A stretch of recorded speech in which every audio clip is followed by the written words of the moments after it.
নজর রাখবো পরবর্তী সংবাদে। বর্তমানে বর্তমানে ইতিমধ্যে পাচারের নতুন ট্রেন্ড লক্ষ্য করা যাচ্ছে। কি সেই ট্রেন্ড? না, বাংলাদেশ থেকে ভারতে আসছে বেআইনিভাবে গর্ভ নিরোধক বড়ি। আর এই গর্ভ নিরোধক বড়ি যেটা বাংলাদেশ এবং বাংলাদেশ খুবই সন্তর্পণে নতুন ভাবে এই ট্রেন্ড চালু করেছে ভারতে প্রবেশের ক্ষেত্রে, ভারতে নিয়ে আসার ক্ষেত্রে। ভারত বাংলাদেশ সীমান্তে নয়া ছক এক প্রকার বলা যায় পাচারকারীদের।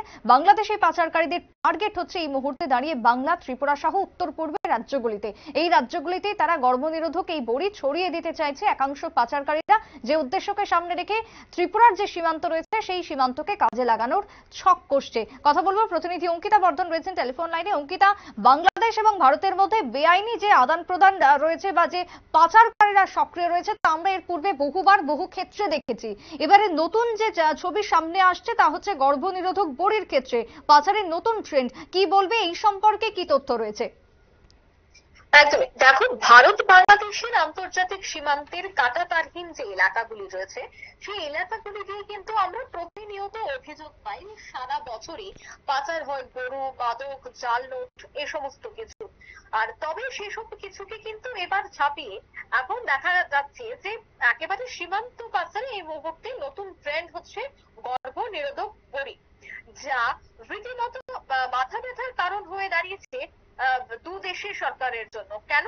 বাংলাদেশের সরকারি হাসপাতাল এবং স্বাস্থ্য কেন্দ্রগুলিতে মহিলাদের বিনামূল্যে বিলি করা হচ্ছে সেই ট্যাবলেট, এমনটাই কিন্তু অভিযোগ। এবং সেই অভিযোগ হচ্ছে মুর্শিদাবাদ থেকে। জানা যাচ্ছে যে কলকাতার দুঃখিত, পশ্চিমবঙ্গের মুর্শিদাবাদ থেকেই সেই গর্ভ নিরোধক বড়ি তা চলে যাচ্ছে বাংলাদেশে, এমনটাই কিন্তু অভিযোগ। এবং সেই বড়ি রীতিমতো বাংলাদেশের বাজারে ছড়িয়ে পড়েছে। মুর্শিদাবাদের লোকসভা নির্বাচন মিটতেই সেই পাচার চক্র আবার সক্রিয় হয়েছে বলে খবর। আর সেই চলতি মাসেই মুর্শিদাবাদের বিভিন্ন সীমান্ত এলাকা থেকে 20,000-এরও বেশি গর্ভ নিরোধক ট্যাবলেটের পাতা এই মুহূর্তে উদ্ধার করা হয়েছে বলে জানিয়েছেন বিএসএফ এর একটি সূত্র। বিষয়টি জানানো হয়েছে যে বাংলাদেশের বর্ডার গার্ড অর্থাৎ বিজিপি কে সেই বিষয়টি সম্পর্কে এখন অবগত করা হয়েছে। এছাড়া আমরা বিএসএফ সূত্র মারফত খবর পাচ্ছি যে মুর্শিদাবাদের রানীতলা সীমান্ত, সেই সীমান্তের টিকলিচর এবং আহমদিয়া, সুতি, লালবাগ এই সমস্ত এলাকায় অভিযান চালিয়ে 20,000 গর্ভ নিরোধক ট্যাবলেটের পাতা উদ্ধার করা হয়েছে, যার আনুমানিক বাজার মূল্য এই মুহূর্তে বলা হচ্ছে প্রায় 5 লক্ষ টাকা। আর বাংলাদেশের স্বাস্থ্য মন্ত্রকের একটি সূত্র মারফত খবর যে ওই দেশের পরিবার পরিকল্পনা মন্ত্রকের আওতায় থাকা বিভিন্ন স্বাস্থ্য কেন্দ্র, তার সাথে হাসপাতালগুলিতে বিনামূল্যে 10টি ট্যাবলেটের একটি পাতাযুক্ত গর্ভ নিরোধক বড়ি দেওয়া হচ্ছে। কিন্তু সেই ওষুধে পাচার হচ্ছে বা পাচারকারীদের হাতেই পৌঁছে যাচ্ছে, এমনটাই কিন্তু রীতিমতো অভিযোগ উঠে আসছে।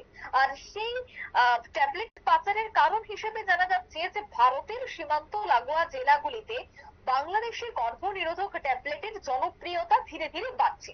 আর মুর্শিদাবাদের জলঙ্গির এক ওষুধ বিক্রেতা অমরেশ সাহা তিনি বলছেন যে ভারতে ভালো মানের 21টি ট্যাবলেট রয়েছে, গর্ভ নিরোধক ট্যাবলেট, যা ইতিমধ্যেই বাংলাদেশের উদ্দেশ্যে পাচার করা হচ্ছে। এখন যেহেতু সমস্তটাই প্রশাসন জেনেছে, প্রশাসনকে জানানো হয়েছে, এখন দেখার বিষয় যে প্রশাসনিক আধিকারিকরা যে সমস্ত জায়গা থেকে সেই ট্যাবলেট গুলো উদ্ধার করেছে এবং যাদেরকে গ্রেফতার করেছে তাদেরকে জিজ্ঞাসাবাদের পর তাদের মূল চক্রকে গ্রেফতার করতে সক্ষম হয় কিনা। সুপ্রীতি। ঠিক, ধন্যবাদ অঙ্কিতা তোমায়। অর্থাৎ সেই জায়গায় দাঁড়িয়ে এখন প্রশাসন থেকে শুরু করে যারা রয়েছেন বিএসএফ থেকে শুরু করে যারা তদন্ত বা গোয়েন্দা শাখা রয়েছে তারা এখন এই পাচার বাণিজ্যকে আটকাতে পারে কিনা সেটাই হচ্ছে সব থেকে বড় লক্ষণীয় বিষয়। ছোট্ট একটা বিরতির পর ফিরে আসবো, সঙ্গে থাকুন।